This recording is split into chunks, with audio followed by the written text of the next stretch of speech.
Au plus proche de la Loire. Pour remonter le fleuve, la famille Hurel n'a pas choisi le bateau, mais la bicyclette. 15 km/h de moyenne pendant 5 jours. Un objectif, prendre son temps et se laisser aller au fil de l'eau.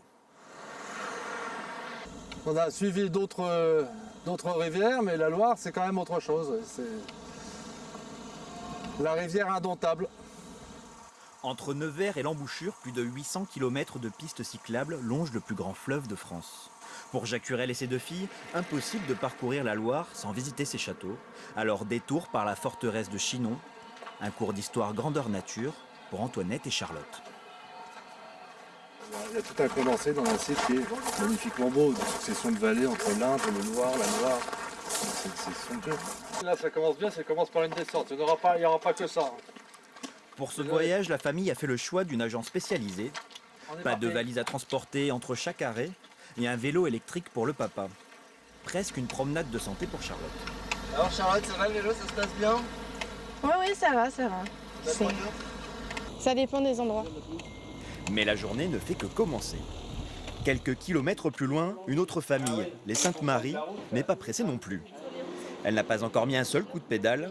Première étape, la location, et le chemin ne semble pas effrayer la maman. Moi, je trouve que c'est pas fatigant. Alors, pourtant, je suis pas une grande sportive, mais vraiment. Bah, c'est pas fatigant quand on n'a pas encore commencé.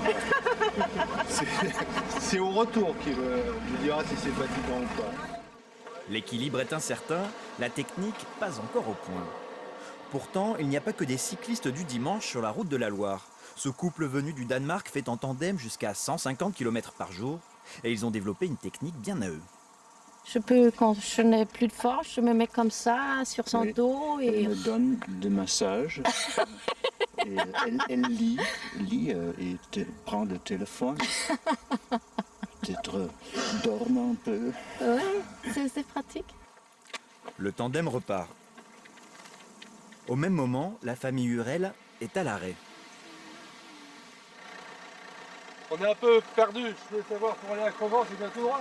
À Cravant. Cravant, pardon. Cravant les poteaux, ouais, tout droit. Tout droit et c'est un chemin de terre. C'est un chemin de terre en effet, ouais. Bon. En vélo, nickel. Super. Et en Et en voiture voiture, ça peut passer aussi. Tout ce qu'il faut. Donc, en tout cas, pour une piste cyclable, c'est idéal. Oui, vous êtes à 3 km. 3 km. Ouais. Les filles, il n'y a plus que 3 km. Dernier tour de roue, la fatigue se fait sentir. Les Hurel partent à la recherche d'un remontant. Il y a des raisins partout. On va aller visiter une petite cave. Faut se désaltérer un peu quand même. Une pause dégustation amplement méritée après déjà 4 jours de bicyclette.